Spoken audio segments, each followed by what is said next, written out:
Hi, my name is Laura, and today we are going to take a practice. I'm going to give some guidance and suggest some tools, and my hope is that it'll provide the sensitivity or intuitiveness for after we're sick or during we're sick, for whatever reason, our bodies are feeling resistant to that beautiful, life-affirming, abundant chi. And it's time to go inward.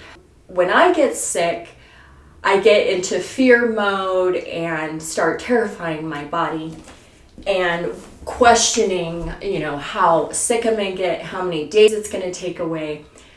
So for me, and this is why I'm teaching this, it's action steps of getting into my body, out of my head, out of the fear mode messages, and getting back into that beautiful chi and move the energy. So today I hope to share with you some guidance on how to develop the intuitiveness or sensitivity to ask your body, start surfacing that knowledge within to heal yourself.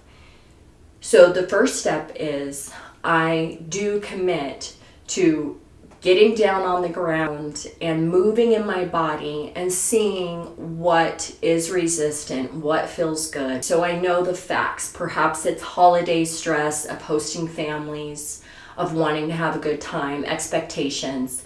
Perhaps your viral load is up. You got the flu or whatever virus is going around, and because you're emotionally run down with stress or environmental toxins, perhaps you ate some bad food, or the inversion, the air quality is bad. Whatever the reason is that you're not performing at optimal health, and the first step for me is committing to the action step and take a breathing meditation. I personally like to sit on a blanket or a prop, and it helps relax the hip flexors, helps bring up that length through the spine from the tailbone up through the neck, or perhaps some blocks underneath the knees. So especially if you've had a knee replacement or you're not able to be as flexible to sit down like this, bring some blocks up whatever level and relax those hip flexors, and come to relax your arms and go inward. So begin to close your eyes, begin to lengthen the inhalation, and then also bring your awareness to extend the exhalation. So we're breathing in and filling the lungs with fresh, amplified, universal chi from that universal healing energy. So imagine that healing energy coming in. It could be light, it could have a color, it could have a consistency, it could be sparkly gold honey-like fluid coming in through your third eye and your crown chakra, or it could be ultraviolet light or white light. So whatever sense you use, if it's visually or a different sense to smell, feel that universal healing energy coming in through the crown chakra, down through your energy centers, and maintaining that breath, that beautiful breath, bringing in fresh, new, oxygenated chi to your cells. And then on the exhalation, think about releasing anything you're resistant to, any stagnant, dark chi or energy that's through the lungs. Imagine that going out. Imagine with that body scan bringing in that beautiful universal healing chi through the crown chakra and down through the energy centers of your body. Imagine on the exhale, you're releasing any stagnant chi. So even with that visualization and that practice with your breath, you're beginning to move that energy into that healing state. And then after a few minutes of that breath work, you can begin to move your props out of the way. And again, you have a sense of what is resistant into your body, what's working, where is there spaciousness. So just come to all fours and take a little bit of a cat-cow, a little bit of movement through the hips and waist. And you can bring your wrist creases out just in front of the shoulders, and then your knees are just behind the hips for good alignment. Your knees are about shoulder width apart, and you're going to inhale that fresh, bright chi, and then exhale, round the spine and press out. So do a few of those movements to begin to cycle through that energy and feeling that fresh chi come in, what is moving through your spine, what feels good. And then you can eventually move down to child's pose or puppy dog pose.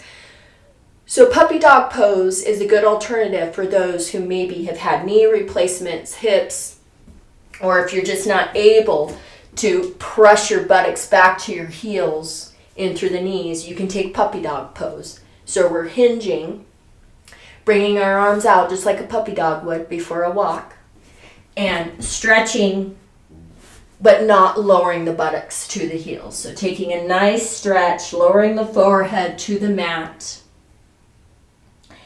and slightly moving side to side. Again, feeling what is working through the body.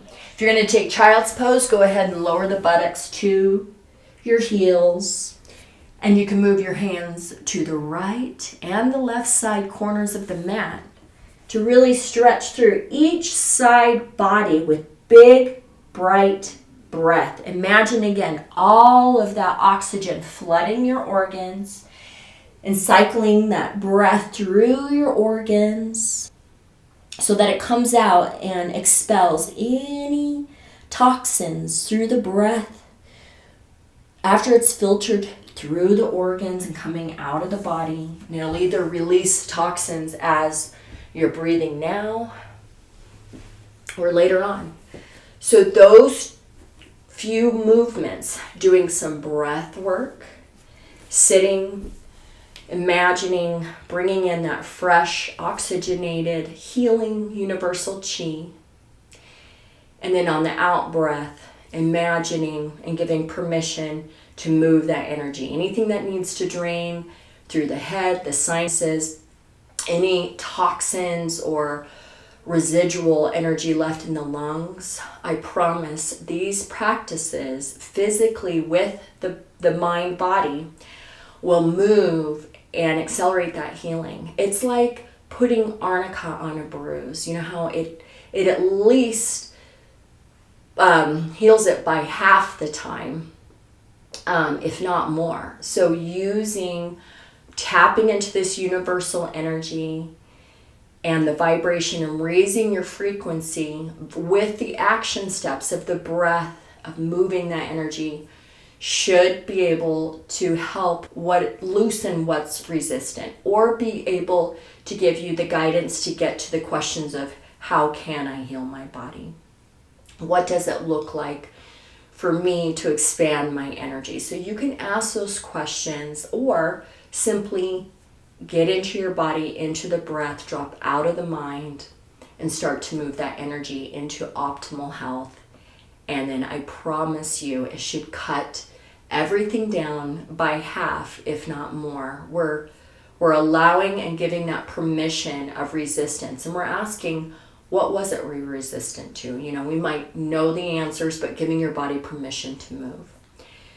So I hope to see you again. I do teach live classes Tuesdays, Thursdays in Sandy, Utah. Message me if you would like to attend. It's a beautiful fusion of yoga, some martial arts, and Qigong. So we're marrying the Qigong energy, the life force energy, with the yoga poses. So then, you're learning, why am I doing this movement? Is it opening up a portal to the universe and my body? And much more. So come to our classes. I'd love to have your energy there.